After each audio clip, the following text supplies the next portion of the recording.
Meu nome é Marina, eu vou ser a moderadora dessa mesa. Hoje a gente vai discutir e fazer algumas reflexões sobre a República, desde Minas Gerais, no escopo da comemoração das festas pátrias do bicentenário da independência peruana. Eu gostaria de agradecer inicialmente a todos pela oportunidade, pelo convite de fazer a moderação dessa mesa, aos participantes, professores Alfredo, Ana Cláudia e Jussati. A mesa redonda, análise comparada dos itinerários republicanos de Peru e Brasil, é o novo evento online do ciclo Reflexões sobre a República desde Minas Gerais, promovido e realizado pelo coletivo Peruanos em Belo Horizonte, em parceria com o Consulado Honorário do Peru, no âmbito das atividades comemorativas do projeto Bicentenário Peru 2021, que está em andamento, até dia 28 de julho.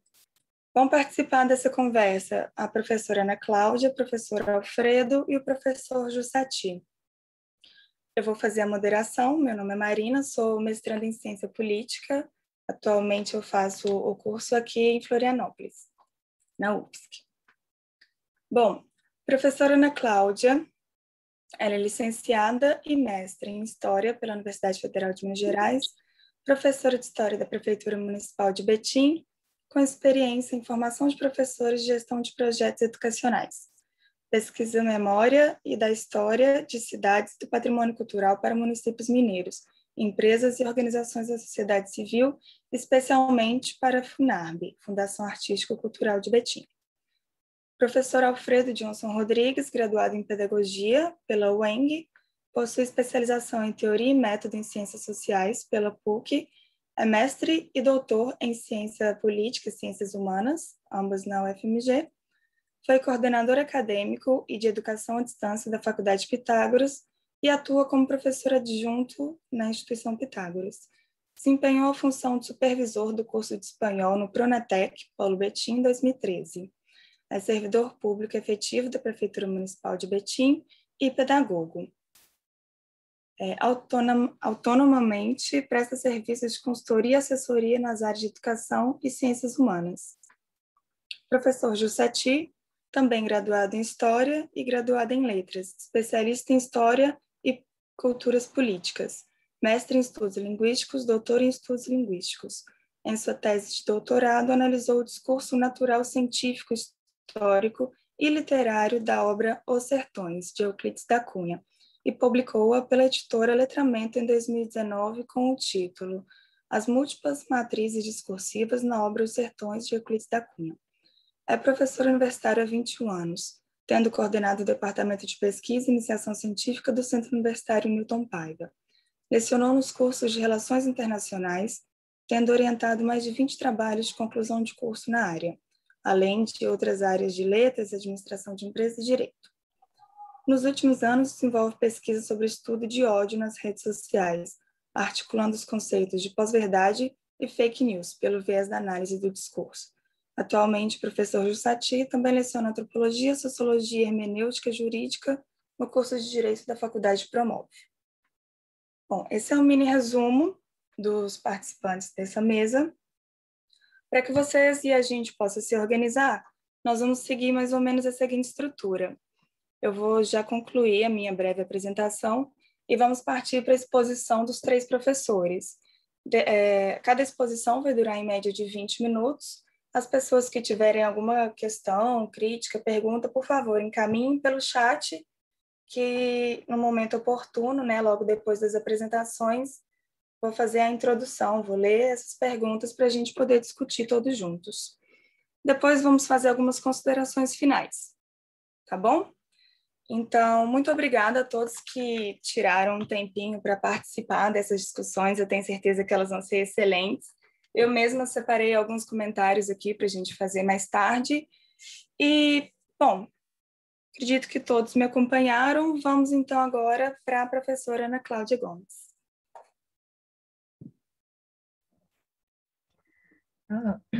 Boa noite a todas e todos. Eu quero agradecer primeiramente aos organizadores deste evento pelo convite honroso, à comunidade peruana, que hoje temos em foco, colegas e amigos que atenderam ao nosso convite.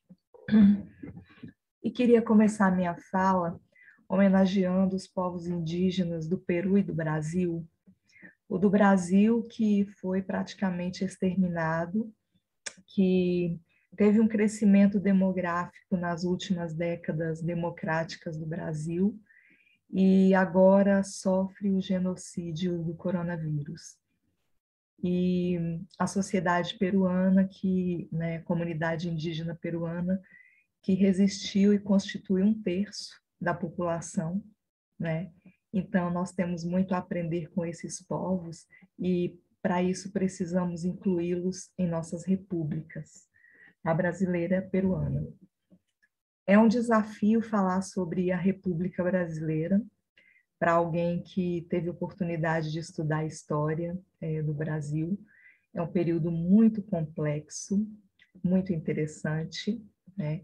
E devemos dizer que começa de uma maneira excludente da maioria da população brasileira, porque nós havíamos tido um período de monarquia, então estávamos falando sobre o começo da República Brasileira. O Brasil foi um país da América Latina que optou na sua independência por manter um sistema monárquico, né? Há uma discussão no Brasil que já gerou até um plebiscito sobre o que seria melhor: monarquia, república, parlamentarismo, presidencialismo. E no Brasil, a república e o presidencialismo venceram, o que significa que há uma obra republicana feita, né? O Brasil, efetivamente, nesses 130 anos de república, deu um aumento significativo da renda per capita para a sua população, embora a gente tenha que discutir as desigualdades com que isso foi feito, né? E houve efetivamente uma inclusão maior da população, se não na vida republicana, pelo menos na vida civil, na vida econômica, principalmente, né? Então, nós tivemos alguns ganhos. Bom, primeiramente é preciso dizer que, sobre o conceito de república, ela implica em que deve haver um civismo dos participantes da república para que eles se elevem do interesse individual para pensar no bem comum, né? E aí, quando eu falo disso, eu gosto de citar uma máxima de Marx, em que ele diz que só pode pensar em liberdade quem superou os grilhões da necessidade. E no Brasil, nós temos 80% da população que não superou os grilhões da necessidade, porque está abaixo da classe média, numa classe que chega a ser chamada de ralé pelo professor Gessé Souza, que é um estudioso contemporâneo que tem nos ensinado muito. Então, nós podemos dizer que participam da República Brasileira hoje 20% da população. No começo era 1% da população.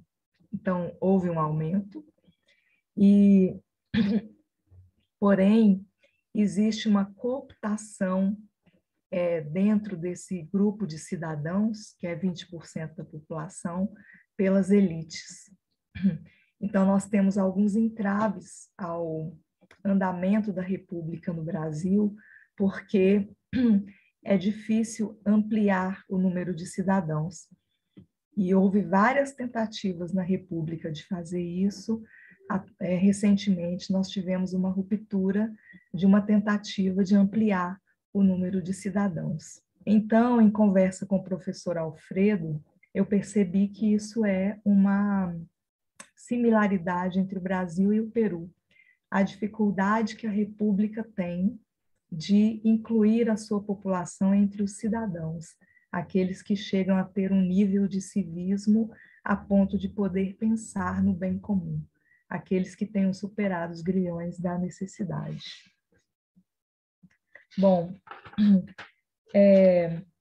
Tradicionalmente, nós dividimos o entendimento da República Brasileira em ciclos, que são conhecidos como República Oligárquica ou República Velha, Era Vargas, primeira experiência democrática dentro da República, um regime militar e uma segunda experiência democrática que estamos vivendo agora. Há um ideal de que haja uma conversão entre república e democracia. Então, nós temos mais tempo de experiência republicana do que de experiência democrática. Aliás, a nossa experiência autoritária supera a experiência democrática.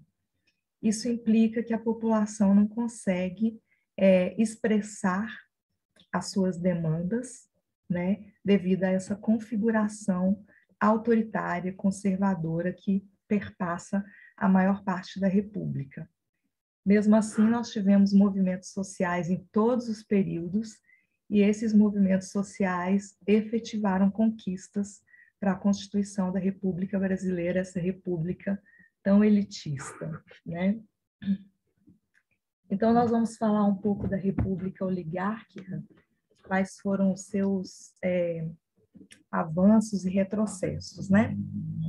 Eu vou começar dizendo que só exercia direito político nesse período quem fosse homem, maior de 21 anos e tivesse uma determinada renda. Então, isso dava 1% da população brasileira, excluindo toda a afrodescendência, todas as mulheres. Então, esse foi um grave entrave. E como se legitimava o poder nesse período? Através de um acordo com as oligarquias dos estados brasileiros, com destaque para São Paulo e Minas Gerais numa primeira linha, e tendo Rio de Janeiro, Bahia, Rio Grande do Sul e Pernambuco como oligarquias de segunda linha, né? Então, havia um acordo do governo federal com essas principais oligarquias, tendo em vista, principalmente naquele momento, o subsídio do café.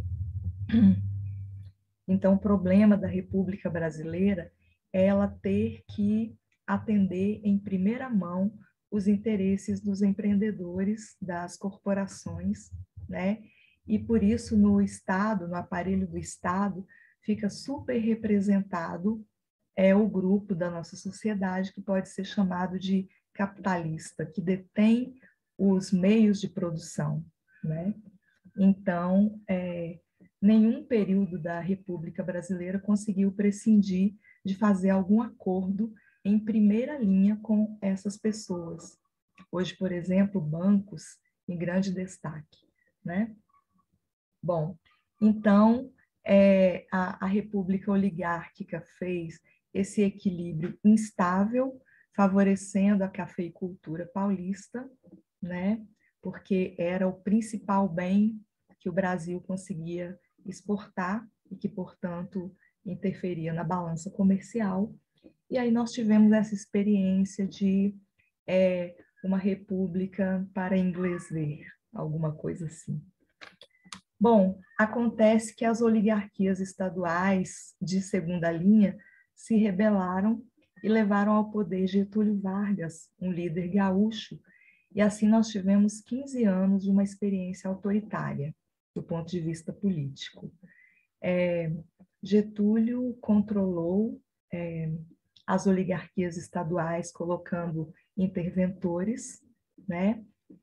Porém, ele teve que atender às necessidades da modernização capitalista e às demandas da sociedade brasileira pela ampliação da vida republicana. Então, o que Getúlio fez foi desempenhar a industrialização e a modernização e a urbanização do Brasil, começando a virar o equilíbrio entre população rural e população urbana, e ele teve que atender às crescentes demandas da população urbana organizada através do anarquismo, que é uma das correntes do pensamento de oposição ao capitalismo, né? Naquele momento, o anarquismo era muito forte, porque os europeus tinham vindo substituir como mão de obra qualificada a nossa afrodescendência, que foi relegada à ralé, né? Às piores condições dentro da sociedade brasileira. Então, Getúlio, o que fez? Ele atendeu às necessidades do capitalismo, mas ele incluiu, ao menos nos direitos econômicos, os trabalhadores urbanos, desde que obedecessem a uma estrutura sindical organizada pelo governo, né? E ele incluiu as mulheres no direito de votar, ampliou bastante essa possibilidade. Porém, diante da oposição interna e externa, ele fechou o regime, mais ainda. Então, nós tivemos 15 anos de um governo, a princípio, com cores democráticas, mas que depois se fechou numa ditadura. Mesmo assim, Getúlio fez uma obra tão interessante para o Brasil, ele era um estadista tão brilhante, que ele influenciou o período seguinte, que foi a primeira experiência democrática que o Brasil teve, de 1945 a 1964. Esse período se caracterizou por um getulismo e antigetulismo, ou seja, incluía mais, desenvolvia mais economicamente, adotava uma posição mais nacionalista, evitando que o capital estrangeiro tomasse as riquezas brasileiras, criando empresas estatais, aumentando o tamanho do Estado, fazendo grande intervenção na economia. Então, assim, o conjunto da obra impressionou a sociedade brasileira, apesar do autoritarismo. Então, ele fez líderes no próximo período, que foi essa nossa primeira experiência de alternância no poder pelo voto ampliado na era Getúlio. Foi um momento de grande turbulência, porque vocês podem imaginar o que significa jogar democraticamente numa sociedade que não tinha experiência com isso. E a disputa democrática é pesada. É como jogadores em torno de uma mesa que cada um quer vencer o carteado. Assim é a democracia. Cada grupo luta pelos seus interesses. E a sociedade brasileira, acostumada a uma longa submissão, só conseguiu suportar esse jogo político até 1964. Foi um período de grande crescimento econômico, em que os debates sobre os modelos que deveriam ser adotados pelo Brasil eram públicos, ditos pela imprensa, havia imprensa controlada pelo capital, como existe hoje. Todas as características que nós temos também se encontravam nessa primeira experiência democrática. E aconteceu a ascensão da proposta comunista de organização da sociedade e também socialista. Um movimento nesse sentido cresceu e ele chegou a ser representado no governo federal. Nesse momento é que os militares tomam o poder, como em praticamente todas as mudanças no Estado brasileiro, os militares são protagonistas. Eles podem estar nos bastidores ou podem estar diretamente no poder, como aconteceu durante o regime militar. Então, enquanto na primeira experiência democrática brasileira, o Brasil estava discutindo se ele ia ter um desenvolvimento que preservasse a sua riqueza para as empresas nacionais, se ele ia fazer intervenção estatal na economia, ou seja, controlar o capital, ou se ele ia se alinhar com o capitalismo internacional, né? E isso permeia a história da República Brasileira, havendo pendências para um lado ou para o outro, mas nesse momento a gente tinha a oportunidade de escolher, né? E aí houve a ruptura, o início da ditadura militar e a opção pelo alinhamento ao capital estrangeiro. O regime militar fez uma intensa repressão dos cidadãos brasileiros, que vocês sabem que são, na época, eram menos de 20% da população. Cidadão é aquele que consegue participar da política. Então, os militares conseguiram cooptar a nossa pequena classe média, né, e conseguiram ter legitimidade para entregar uma parte da nossa riqueza ao capital estrangeiro e promover também o desenvolvimento da infraestrutura no Brasil e uma modernização capitalista. Então, esse momento é um momento de crescimento do capital, que é o que em geografia a gente chama de desenvolvimento econômico. O país como um todo ficar mais rico. Porém, se há distribuição dentro do país, aí já são outros 500. Houve grande manifestação dos cidadãos brasileiros contra a ditadura militar. Houve até a luta armada, né? Então, de 1964 até 85, eles conseguiram promover o desenvolvimento econômico do Brasil, reprimir a sociedade, até que a legitimidade deles se quebrou pela demanda de uma nova experiência democrática. Essa segunda experiência democrática está sendo tão complexa quanto a primeira. Nós começamos com uma experiência como Tancredo Neves, Collor, uma coisa completamente louca, né? Que era a institucionalização desse novo período democrático. Então, ali a gente estava discutindo as bases de como ia ser a democracia, essa nova experiência. Tivemos os anos Fernando Henrique Cardoso, que foram de modernização capitalista e alguma pouca inclusão de cidadania, né? E ele fez a obra da estabilização da economia, que todo momento da República Brasileira precisou fazer. Depois nós tivemos a era Lula, que eu considero uma social-democracia, onde pela primeira vez se buscou efetivamente ampliar para além dos 20% a população, os cidadãos brasileiros, incorporando as mulheres, os gêneros, a afrodescendência e pagando com dinheiro público para que isso acontecesse. Então, foi uma experiência, e também do ponto de vista econômico, bem orquestrado durante boa parte do período, ou seja, atendendo também às necessidades de readequação ao capital, que agora não é tanto um capital internacional, mas de corporações globais, né? Então, foi necessário fazer um acordo com o capital, sempre é necessário, né? E depois, nos governos Dilma, houve uma tentativa, pelo menos uma intenção, de ir mais à esquerda, ou seja, radicalizar ainda mais a inclusão. E aí nós tivemos uma nova ruptura conservadora dentro da democracia. Então, estamos podendo jogar o jogo democrático, né?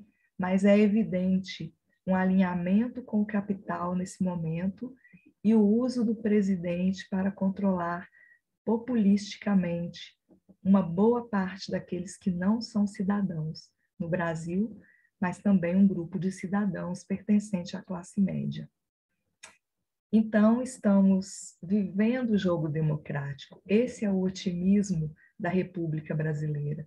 Mas nós temos uma dívida com 80% da nossa população. Agradeço a atenção.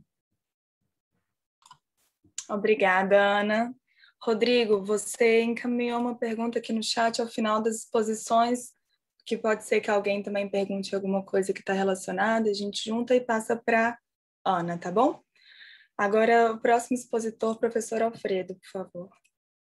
Boa tarde para todos, para todas. É um privilégio, uma honra estar aqui com vocês, participando dessa mesa dentro das discussões sobre o bicentenário do Peru, e ano que vem também já deve ser do Brasil. É uma satisfação estar do lado de colegas, amigos como Ana Cláudia, e Jussati e Marina. E a gente fica muito feliz de poder ter esse instante para discutir coisas que são tão importantes no desenvolvimento da nossa formação cidadã, especialmente da nossa formação educacional. Certamente, falar ou discutir o tema da República e da República da América Latina é um desafio e, ao mesmo tempo, um motivo de grande estudo, né, e curiosidade. A América Latina compartilha, de modo geral, uma série de fatores e aspectos comuns na sua formação, no seu desenvolvimento, né? E aí, inclusive, o Brasil, como a gente vai poder ver, com base na exposição da Ana Cláudia, guarda muitas similaridades com o processo de formação histórica do Peru e de outros países da América Latina. Bom, vou tentar frisar um pouco mais a minha exposição para dar mais tempo para fazer um pouco mais analítico do que propriamente de uma narrativa histórica, né? Para tanto, eu estou me valendo aqui de 3 fontes básicas para fazer essa abordagem analítica, né? Trabalho com a perspectiva do grupo, do projeto Modernidade, Colonialidade e Decolonialidade, que é um coletivo heterogêneo, mas que tem produzido coisas muito interessantes para análise das questões vinculadas ao desenvolvimento histórico e republicano na América Latina. Me valho também do marco teórico da sociologia dos processos sociais, das configurações sociais, do Elias, e da tradição crítica dos pensadores peruanos e latino-americanos que tem se debruçado também sobre o estudo desses aspectos que nós estamos aqui discutindo. Bom, então o nosso desafio fundamental é compreender de maneira mais clara quais são os fatores estruturais que, em grande medida, caracterizam e condicionam o processo de desenvolvimento da República, a integração social e a República imaginada pelos membros dessa sociedade. Então, entender esses fatores estruturais envolve, evidentemente, uma revisão pelo processo histórico enquanto tal. O Peru, especificamente, é um país que eu diria que tem uma história muito emocionante, muito intensa, muito cheia de altos e baixos, mas muito propensa e muito instigadora no que tange a fazer reflexões e análises. Antes de entrar propriamente na questão da República, acho que vale a pena passar de maneira muito rápida sobre 2 momentos anteriores à República, né? Primeiro, que evidentemente, quando os espanhóis chegaram à América Latina e em solo peruano, né? E tanto aqui como no México e outros espaços da América Latina, já tinha civilizações em grande desenvolvimento, portanto, configurações sociais que vinham em processos autônomos de desenvolvimento, né? Para alguns antropólogos, serão inclusive culturas, altas culturas, né? Dado o alto nível de desenvolvimento. Especificamente no Peru, nós tínhamos uma configuração imperial, né? Que era o Império Inca, que no momento que os espanhóis passaram por uma crise dinástica, uma crise de um conflito interno na família incaica, mas que, de qualquer maneira, traduzia aquele momento para os espanhóis, né, a chegada a um estágio de uma cultura ou de uma civilização que tinha uma característica muito peculiar com relação ao próprio desenvolvimento das sociedades europeias, por exemplo, né? Então, era uma cultura centralizada no Inca, com sua família, e um segundo estágio pelos camponeses que produziam e viviam em espécie de comuna, chamada de aios, em que eles tinham uma autonomia de produção, pagavam tributo, mas, enfim, era uma civilização que tinha um ritmo de um sentido próprio. Então, este sentido, essa direção civilizacional é que é precisamente interrompida em 1531 com a chegada dos espanhóis no Peru e que vai, de saída, gerar uma série de consequências terríveis, né, para esse processo. Então, basicamente, o processo colonizador, ele, ao adentrar, né, nas entranhas do que era a sociedade incaica, de início, obviamente, você vai ter uma transferência de um poder externo, estrangeiro, para dentro de uma sociedade que era autônoma do ponto de vista político. Então, os espanhóis, né, estabelecem forma de governo nas quais eles substituem então, o reinado, o Império Inca, por outro tipo de instituições e de burocracias administrativas que têm, sobretudo, o intuito de estabelecer um controle geral sobre todas as relações sociais, políticas, econômicas do espaço colonizado. Então, se impõe, nessa perspectiva colonialista, um poder estranho, estrangeiro, a tudo aquilo que era domínio dos nativos. Em segundo lugar, essa alteração das relações de poder, ela gera de imediato uma série de novas constituições de alterações nas interações sociais, especificamente no que tange a diferenciação de grupos que são de maneira muito radicalmente separados. E aqui, basicamente, se estabelece uma hierarquização de grupos sociais em que os mais privilegiados seriam, sem dúvida, os colonizados, os colonizadores, né, os espanhóis, basicamente. Numa segunda instância, você teria um grupo de nativos ou de mestiços, né? Depois você tem, no nível mais servil, todos os índios. Em alguma medida, os descendentes dos incas tiveram um certo privilégio, um certo prestígio, mas, em geral, a grande maioria da população nativa foi subjugada a um nível muito aviltante de vida. Esse processo de distinção, né, e de reclassificação, ele se dá a partir de uma noção que é muito cruel, né, muito brutal do ponto de vista de estratificação, porque ela se dá a partir de um conceito racista de fragmentação das pessoas, né? Depois nós vamos ver, em termos mais analíticos, o que significa isso, mas especificamente os estratos sociais, eles são divididos com base em critérios raciais e racistas, né? Então, isso envolve que, basicamente, considerar aqueles que não são espanhóis, especialmente os nativos, os indígenas, peruanos, como inferiores no sentido humano, inferiores totalmente, não apenas cultural, cognitivamente, mas inferiores enquanto seres. Então, esse processo que se estendeu por 3 séculos, né, ele se pautou justamente numa relação de poder em que os nativos eram basicamente servis, produtores, nas diferentes formas de trabalho, e os espanhóis ficavam o tempo inteiro no aspecto administrativo e de condução do processo.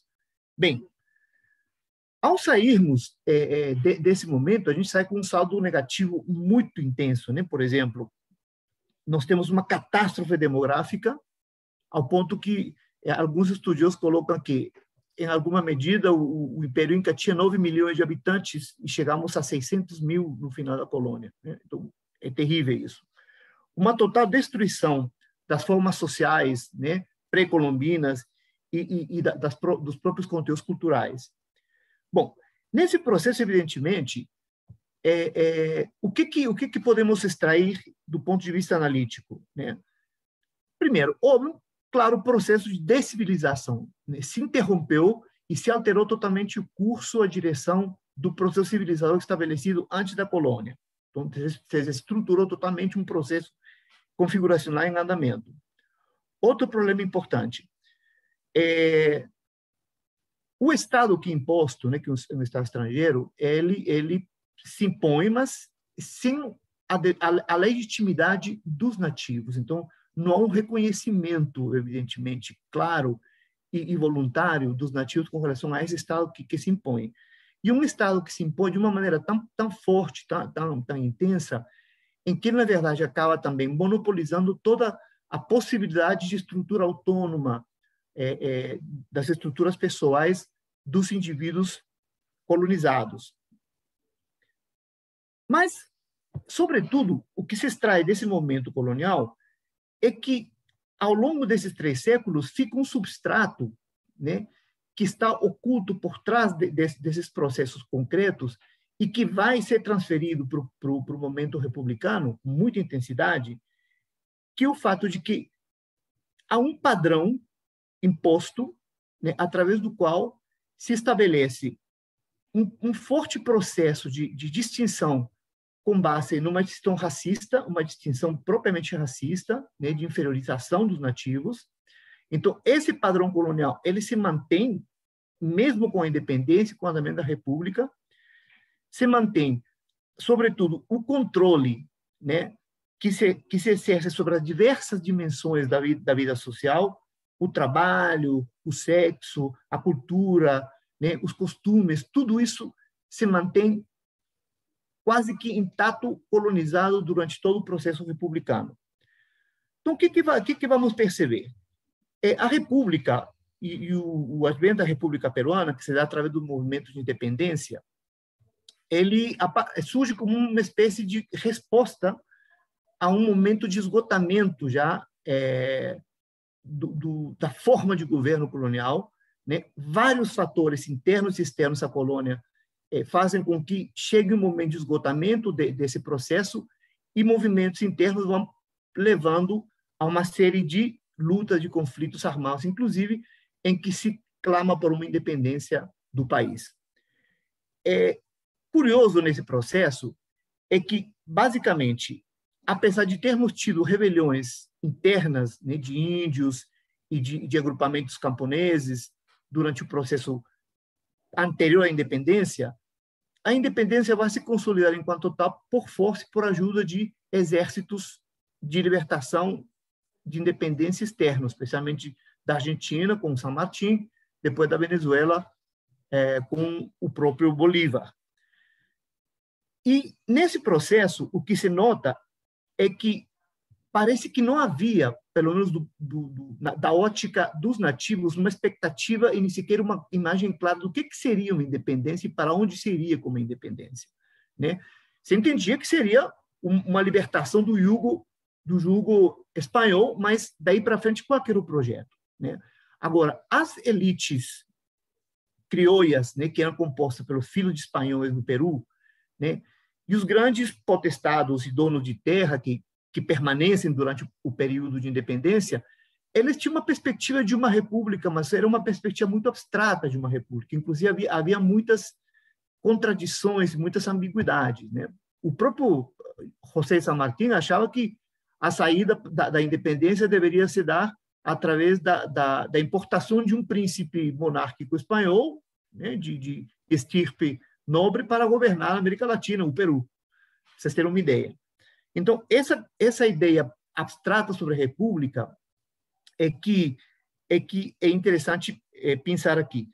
Evidentemente que, para os nativos, a questão ainda é muito mais séria, porque ele não tem um entendimento claro do que seja isso, apenas a questão é a necessidade de libertar, de emancipação, de sair da servidão e do processo de sofrimento que se alastrou durante 3 séculos. Bom, então, o processo republicano ele é muito complexo no Peru, né? Mas a gente pode destacar aqui alguns aspectos que são chave nesse processo. Primeiro, o processo republicano que vai se dar ao longo desses 2 séculos recentes, ele se pauta, primeiro, por um predomínio do militarismo nos governos, né? Então, basicamente, tanto no processo inicial, no primeiro cinquentenário, quanto no segundo cinquentenário, né, é basicamente o grupo ou a classe militar que vai ocupar o poder, que vai governar o país e que vai tomar conta da administração como um todo. E, evidentemente, que nesse processo, os militares não rompem com aquele ethos colonial, com aquela estrutura colonial precedente, e se mantém um governo de administração interna autônoma, mas com muita exclusão daqueles que efetivamente eram donos, né, do território colonizado. Então, todos os governos militares ao longo do primeiro cinquentenário, né, e do segundo cinquentenário vão se pautar nessa diferenciação. É lógico que nesse processo existem uma série de conflitos em termos de definição de fronteiras, de lutas internas, de muitas rebeliões internas contra os abusos, né, e a falta de cumprir as promessas que se esperava de liberdade, né, que não se objetificavam até esse momento, mesmo nos primeiros 100 anos, né? E a questão ficava muito mais séria porque nesse processo todo dos primeiros 100 anos você passa por altos e baixos, né, de alta pobreza, alguns momentos curtos de prosperidade econômica, como por exemplo a questão do guano, que era aquele adubo que fez sucesso durante o meio do século XIX, mas também grande parte do processo vai ser calcado em momento de muita crise econômica, especialmente para as categorias sociais inferiorizadas, como era a questão dos próprios indígenas, né? Então, o que nós entendemos que, a bem da verdade, esse pacto colonial se mantém dirigido por um pacto colonial oligárquico, então são oligarquias militares e civis que governam o país, né? E que pouco compromisso tem com uma democratização do processo, né? Vocês terem uma ideia, a primeira eleição democrática direta no Peru, com todos os rigores processuais, com voto direto, secreto, vai ser só em 1931, né? Mais de um século depois da independência. O resto de processos foram todos processos abruptos de interrupção. Um dado interessante é perceber o seguinte, por exemplo, se a gente contar desde a República, desde o início da República até hoje, a gente tem 98 chefes de Estado, 98 líderes que ocuparam o executivo.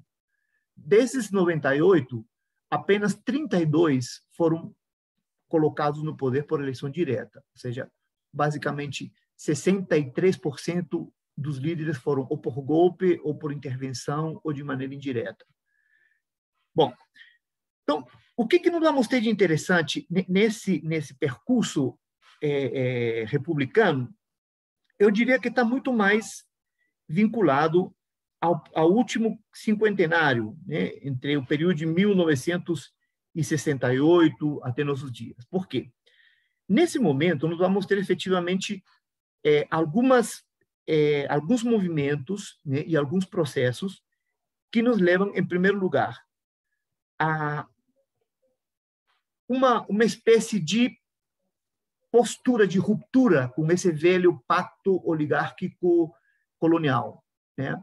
E aqui nós vamos ver o seguinte: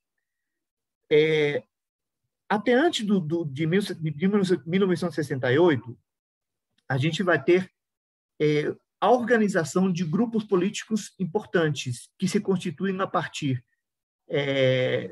de processo de formação de intelectuais, né? Nós temos basicamente dois grandes intelectuais, que é Víctor Raúl Laela Torre, que é uma espécie de intelectual nacionalista, né, que procura um projeto de nacionalização da República, e José Carlos Mariátegui, que é um pensador de cunho mais socialista, né, e que eles, através das suas produções, vão agregando e constituindo os partidos que se tornarão partidos de oposição. Mas esses partidos já vêm fortalecidos com bases indígenas, de grandes movimentos de rebelião e de levantes indígenas que vinham em processo, né? Especialmente na comemoração do primeiro centenário do país, é que nós vamos ter esse auge ou essa emergência desses movimentos sociais e desses partidos mais populares. Então, o que vai acontecer é que todos esses movimentos, eles são poucos ou frágeis para tentar derrubar o pacto colonial e o pacto oligárquico. Então, vamos chegar no final da década de 60, né, com uma espécie de esgotamento populacional com relação a esse pacto, mas o que ocorre? A gente não tinha atores políticos que pudessem assumir essa ruptura especificamente. Quem vai ocupar esse papel é, mais uma vez, a tropa, mais uma vez, as Forças Armadas. Então, nós vamos ter uma chamada Revolução Militar de 68, que vem com um cariz de governo reformista de cunho esquerdista, né? Um governo revolucionário de esquerda, que vai implementar uma série de reformas, uma série de modificações, um conjunto de medidas que tendem a socializar os recursos nacionais, que tendem a nacionalizar a riqueza, a estatizar empresas, né? E num confronto direto contra o capitalismo internacional, um confronto direto contra os próprios oligarcas nacionais, que são até deportados a processo de reforma agrária, em que se forma cooperativa, se devolve a terra ao camponês, né? Então, esse governo, que vai permanecer durante um período longo, até mais ou menos os anos 70, os anos, até o início dos anos 80, até 1980, eles vão primar, né, por essas reformas, mas eles têm um limite. Eles não topam democratizar e fazer eleições diretas. Eles querem instaurar no governo, fazer as reformas, fazer as mudanças, mas de cima. Então, esse processo gera conflitos, há uma ruptura, né? Até que, enfim, em 80, eles acabam chamando uma nova Constituição, uma nova Constituinte, e abrem eleições diretas, né? Esse processo que vem pós-governo militar revolucionário é que é interessante, que já é no período mais contemporâneo. Né? A partir desse momento, nós vamos ter uma série de eleições relativamente dentro dos marcos institucionais. Né? Até que em 90, nós vamos ter uma alteração com a eleição de um presidente que passou, né, a história como um dos presidentes mais polêmicos, né, o presidente Alberto Fujimori, que ele foi eleito, mas acabou dando um autogolpe e se manteve no poder. Né?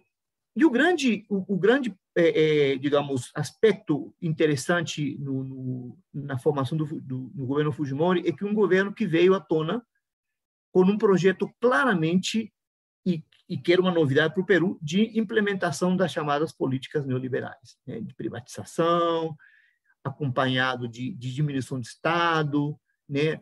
De desemprego, mas, ao mesmo tempo, com alguns sinais de prosperidade em termos de melhoria da infraestrutura, de melhoria de algumas políticas vinculadas a próprias questões de trabalho através de empresas internacionais.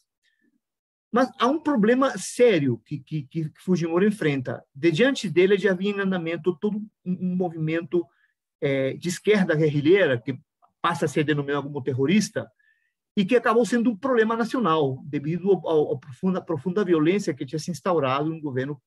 Eram grupos que reclamavam, então, ascensão ao poder por uma via mais violenta, mais bélica, mas que criaram um problema social enorme. Então, Fujimori, ele se passa a história como aquele que acabou e que destruiu esse movimento de maneira objetiva, com apoio do capital internacional, do imperialismo americano, enfim. Bom, então, esse processo envolve, certamente, um conjunto de problemas, porque o governo Fujimori é um governo muito polêmico, que, em última instância, acaba se revelando o governo que mais se envolveu em corrupção, que mais fundou redes de transferência de recursos, né, de entrega do recurso nacionais para o exterior, mas, sobretudo, um grande problema com relação a respeito dos direitos humanos. Né? Então, Fujimori acaba seu governo de maneira trágica, preso, né, capturado, preso até hoje, e depois dele se reinstaura o processo democrático. Esses últimos governos republicanos, eles também trouxeram à tona o respeito às regras do jogo democrático, um certo fortalecimento das instituições, mas mantiveram-se num nível muito precário em termos de avanço desse movimento sociopolítico mais amplo. Então, esse é o momento que a gente vive. Esses últimos governos têm sido marcados muito por um certo tino empresarial, mas também muito atravessados por corrupções, por atos ilícitos, né, e por instabilidade política. Então, ainda até hoje, a gente vive no Peru um processo de muita instabilidade, muito desequilíbrio e de muita expectativa sobre o que será. Bom, no substrato disso, né, qual que é a grande questão que você coloca hoje? Que certamente a República se instaurou de meia boca, não houve uma instauração republicana completa, né? Então, podemos dizer que o Peru ele ainda está a caminho da construção de uma república. Nesse sentido, há todo um movimento que envolve uma retomada de um projeto nacional de reinvenção da república, né? Colocando basicamente oposição a alguns aspectos fundamentais. Constata-se que o Estado se manteve ao longo de todo esse período histórico de costas para a população. Então, dá a impressão, através de pesquisas, de que a população brasileira, peruana, ela tem feito a sua vida às expensas e apesar do Estado. Então, o Estado não é reconhecido como um ente, como uma entidade que ajude a construir o desenvolvimento humano e social do país. Segundo, toda essa perspectiva envolve uma crítica ao fato de que os governos, o Estado, as instituições políticas são frágeis, não conseguiram resolver o problema das grandes desigualdades sociais. Nós temos hoje no Peru mais ou menos 75%, 80% da população que trabalha no setor informal. Então, a própria classe operária é mínima, né? Basicamente, a economia se move por informalidade, então aí não tem direitos, não tem nada. Além disso, todas as reformas neoliberais que foram implementadas a partir de Fujimori, elas acabaram criando espaços de maior restrição, né, e de muito aguçamento da exclusão social. Então, reclama-se hoje por uma nova república, por uma reinvenção da república em outros termos e em outros patamares. O que seria, basicamente, a reivindicação que os movimentos sociais e os movimentos republicanos hoje colocam no Peru? Além do fortalecimento das instituições. Primeiro, a retomada do equilíbrio político, ou seja, é preciso decolonizar a sociedade para poder realmente tornar a vida republicana efetiva. Então, é preciso acabar com todo esse ethos racista, esse ethos de inferioridade sobre o índio, né? O índio tem sofrido durante todo esse período uma discriminação e um aviltamento terrível. Então, não há como pensar em república sem um processo de equalização dessas categorias sociais. Em segunda instância, as promessas que a república não cumpriu, elas devem ser retomadas. Um regime político em que insira e torne participativas as populações como um todo. A soberania popular deve ser recuperada, deve ser democratizar a vida social em todas as suas dimensões. Além disso, ao refundar a república, é importantíssimo que o Estado se torne inclusivo, soberano e permita a participação de todos. E nesse campo, né, o aspecto que vem à tona de uma maneira nova é uma espécie de debate que se colocou recentemente, basicamente entre dois pensadores, né? O Galindo Flores, que diz e fala sobre uma república sem cidadãos, ou seja, nunca teremos república enquanto não tenhamos cidadãos. Tem um outro intelectual chamado Alberto Vergara, que diz, não, nós temos cidadãos sem república. Então, essa é uma polêmica que está em debate. Eu diria que não é nenhuma coisa nem a outra. Eu acho que tanto a cidadania quanto a república, elas estão num patamar ainda intermediário de desenvolvimento. E a única maneira de sair desse paradoxo, né, é retomar, estou concluindo, é retomar dois problemas básicos que já tinham sido colocados no início do século por Mariátegui. Não há como desenvolver o país, a democracia, a república, sem focar no problema do índio e no problema da terra. Esses, ao meu ver, continuam sendo os grandes eixos da mudança e da reinvenção da República Democrática. Obrigado. Desculpa aí o tempo. Muito bem, obrigada pelo panorama. Depois a gente pode retomar esses pontos que você elencou ao final para a gente fazer a discussão. Bom, professor Jussati, agora, por favor, pode fazer a sua apresentação. Boa noite a todos. Primeiramente, obrigado pelo convite, Alfredo. Prazer revê-los, né? Marina, a última vez que eu a vi, ela estava entrando na faculdade, Alfredo, agora ela já está no mestrado, que coisa maravilhosa. Parabéns a Marina, parabéns a Vânia, Alfredo. Vamos lá, né? Bom, eu gostei muito da fala de ambos, né? E o percurso histórico que a professora nos deu sobre a República Brasileira, eu tomo carona para falar da questão brasileira e, ao mesmo tempo, de fazer um contraste com a questão peruana. A proposta do debate é exatamente essa, de fazer um paralelo, né? Da gente refletir sobre essas duas condições. Há muitas semelhanças em ambos os casos e algumas particularidades, né?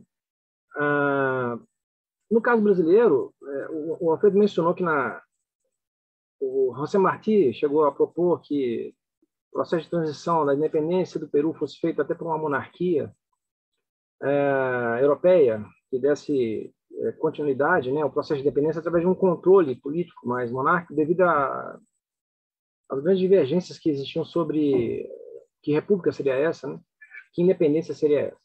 No nosso caso, o caso brasileiro, isso acabou acontecendo de maneira muito inusitada. E essas maneiras brasileiras de fazer essas transformações políticas são muito curiosas, porque, no caso brasileiro, a gente tem uma sucessão de golpes. Não que no Peru nós não tenhamos também, mas há sempre uma falta de, vamos dizer, um acordo sobre o modelo político vigente, né? A gente viu isso recorrentemente, a gente vê isso recorrentemente na história brasileira. Nós temos uma série de eventos que mostram que o jogo político ele muda constantemente e isso gera uma instabilidade que é característica da política brasileira, sobretudo da vida republicana. A República Brasileira ela é uma república que, se você, digamos, observar o nascimento dela e o funcionamento dela até hoje, ela é uma sucessão de fracassos e alguns momentos de estabilidade. São muitas constituições, todas elas pautadas por viradas de mesa, golpes de Estado, mudança de regime. Isso mostra que há uma grande crise nesse modelo sobre como fazer, como gerir o Estado, como gerir a sociedade a partir dessa perspectiva. E isso vem desde o processo colonial. Então, é importante a gente analisar o processo colonial, obviamente, como o Alfredo fez com a questão peruana. O nosso passado colonial, sem dúvida nenhuma, ele é importante. Um Estado surgido a partir de um pacto colonial e de uma elite local trazida, né, importada de Portugal e se estabelecida aqui, e os privilégios, né, que esses senhores de engenho, a princípio, né, as capitanias hereditárias, acabaram criando toda uma relação de clientelismo que é muito característica, inclusive, da política brasileira atual. Ainda infelizmente. Bom, essa é uma questão mais histórica.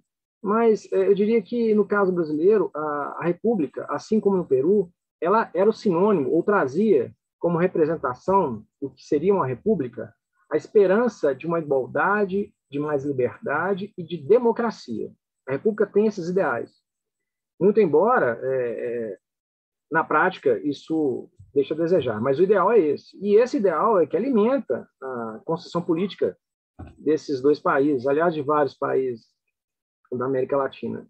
E eu estou fazendo aqui uma analogia no sentido de que há muitas semelhanças nesse sentido. E agora as nossas diferenças se dão por conta desses nossos processos históricos, né, que estão afastados aí pelas condições históricas de colonização portuguesa, a nossa civilização indígena ser diferente da civilização peruana. Uma coisa muito importante que eu acho também é a nossa via política e os nossos pensadores. Eu gostaria de destacar aqui o Mariátegui, no Peru, como ele considera a questão indígena fundamental para se entender a questão política. Ao pensar o marxismo para a questão política peruana, ele considera a civilização inca, na sua condição cultural, antropológica, já portadora, digamos assim, isso numa análise bem generalista, tá?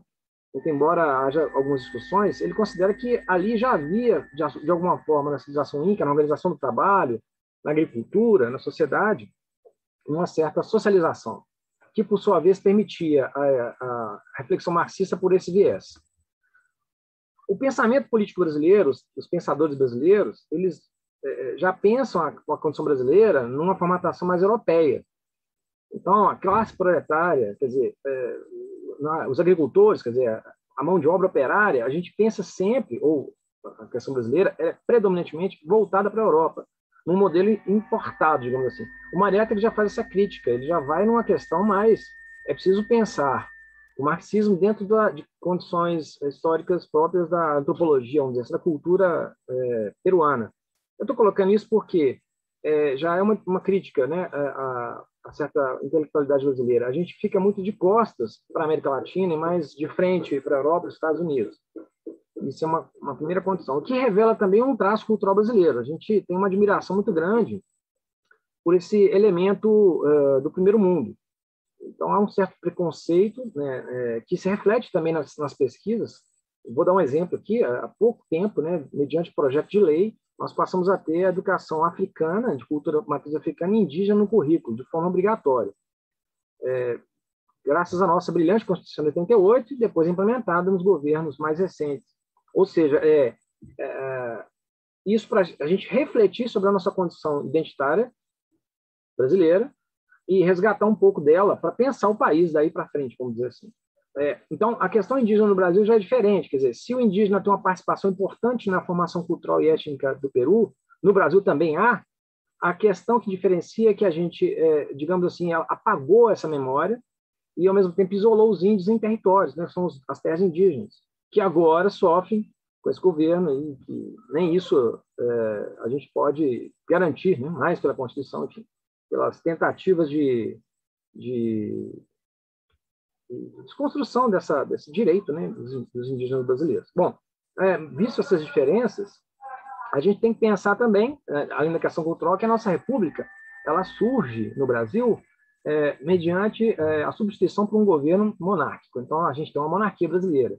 E, nesse sentido, e aí seria legal a gente pensar, para a gente entender o nosso país, aliás, para entender várias culturas, é preciso olhar bem para o século XIX, justamente porque ele já é o século em que você se desenvolve totalmente, do ponto de vista político, os ideais revolucionários franceses. Então, você tem as democracias, os estados, né, tanto europeus quanto os latino-americanos, construindo suas configurações políticas a partir desses ideais. E a República nasce nisso, né, a República Brasileira, e ela nasce dentro de uma perspectiva militarizada, quer dizer, ela nasce dentro do positivismo dos quartéis. Eu me balizo aqui, até pelo meu trabalho, né? Eu fiz o trabalho de doutorado com a obra Os Sertões de Euclides da Cunha, e como eu trabalhei com o discurso do Euclides da Cunha, eu estudei um pouco a formação intelectual, né? E aí eu trabalhei com a obra do Jeová Mota, a formação do oficial brasileiro. Esse livro aqui, ele dá conta do período de construção da educação, né, do intelectual militar no final do século XIX, quando começa a República, até os anos 40, mais ou menos, final dos anos 40. Então, você tem toda uma estrutura educacional voltada para esse positivismo. Então, você tem um positivismo que organiza esse ideário republicano dentro do Exército e suplantado, né, colocado no local do Estado, e esse Estado nasce sobre essa ótica, que depois é suplantada. Mas isso dá um protagonismo aos militares, que recorrentemente aparecem na vida política brasileira. Então, no imaginário assim, brasileiro, de algum modo. Bom, e aí depois eu vou falar disso, assim, tentar entrar com essa questão militar até nos dias de hoje, que é uma coisa bastante atual, inclusive.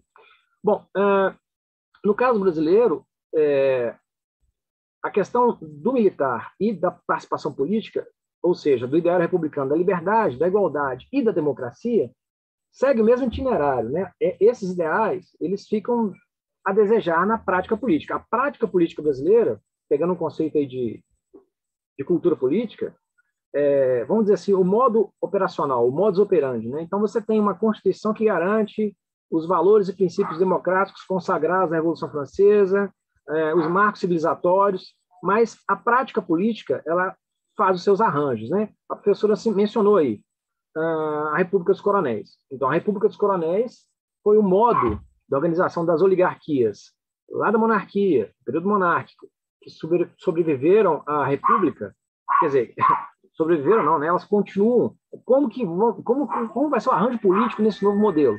É a política dos coronéis, a política do café com leite, né? As elites são paulista e mineira. Esse processo levou a uma crise, que mais uma vez conta com os militares, no processo Getúlio, né?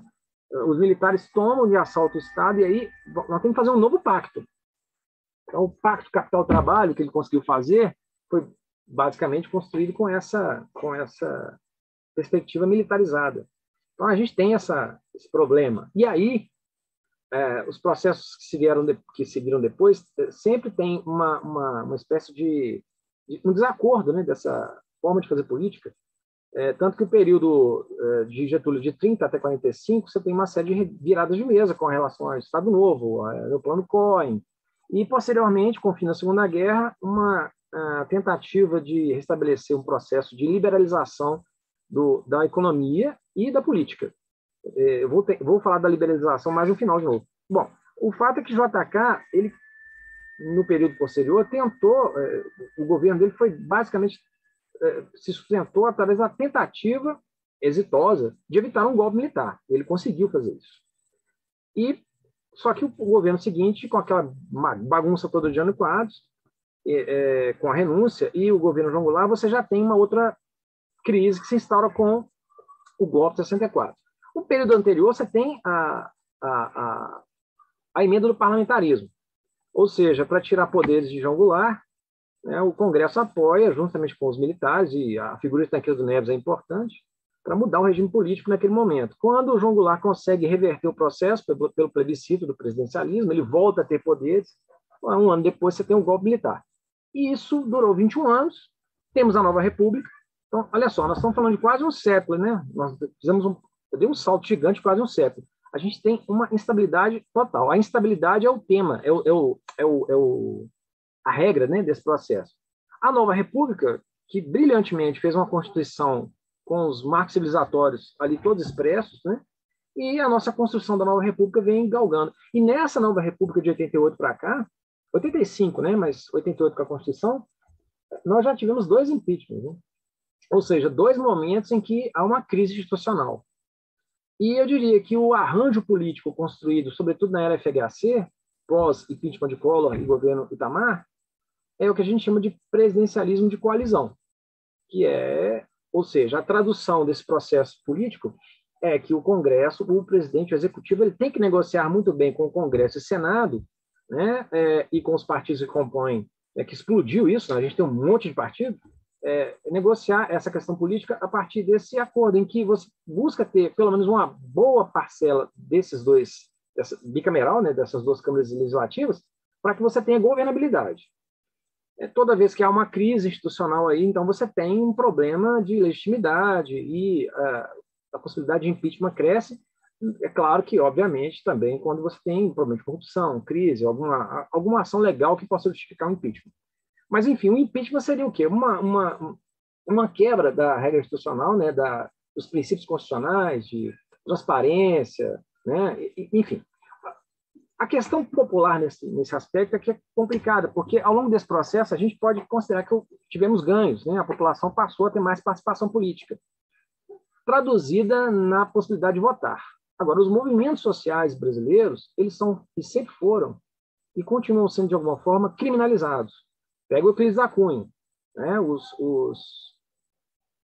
moradores de Canudos foram massacrados pelo Exército no final do século XIX, 1997.